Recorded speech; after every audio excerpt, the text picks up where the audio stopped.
श्री स्वामी समर्थ.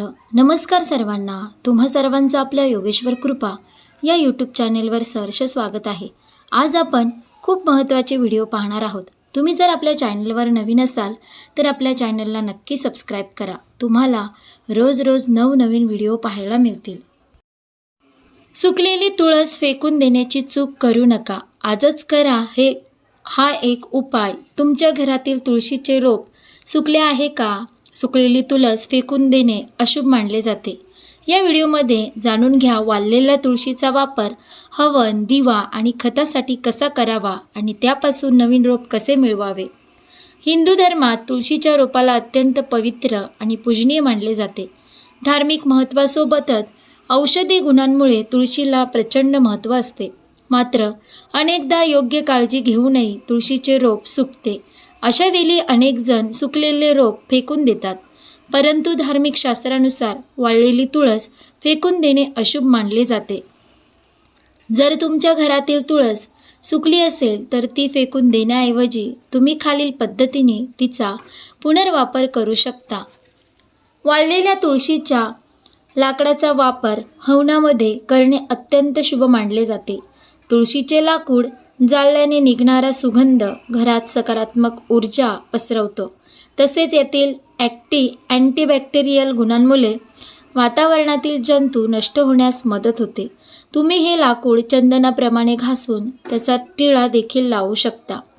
वाळलेल्या तुळशीच्या लहान फांद्या एकत्र करून त्यांना कापूस गुंडाळून किंवा तुपात भिजून त्याचा दिवा लावता येतो.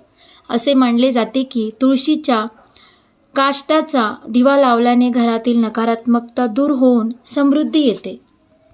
सुकलेल्या तुळशीची पाने आणि फांद्या फेकून न देता त्याचा खत म्हणून वापर करा. वाळलेली पाने हाताने कुस्करून त्याची पावडर करा आणि ती कुंडीतील मातीत मिसळा. यामुळे मातीचा पोत सुधारतो आणि इतर झाडांची वाढ जोमाने होते. वाळलेल्या तुळशीवर असलेल्या मंजिरी बिया गोळा करा. या बिया पुन्हा कुंडीत पेरल्यास त्यातून नवीन आणि निरोगी तुळशीचे रोप तयार होऊ शकते. जुन्या रोपाचे विसर्जन करण्यापूर्वी त्याच्या बिया जतन करणे हा सर्वात उत्तम मार्ग आहे.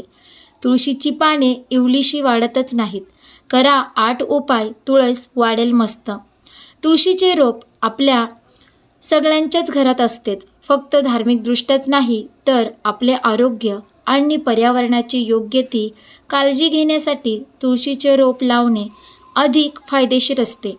तुळशीचे रोप घरात लावल्याने घर प्रसन्न राहते.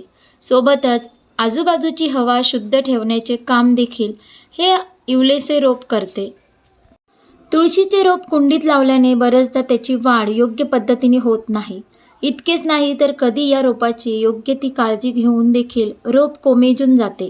तर कधी तुळशीच्या रोपाला अगदी लहान लहान पानं येतात परंतु त्याची वाढ नीट होत नाही. अशा वेळी आपण तुळशीच्या रोपाची तसेच पानाची योग्य ती वाढ होण्यासाठी कोणते घरगुती उपाय करू शकतो ते आता आपण पाहूयात.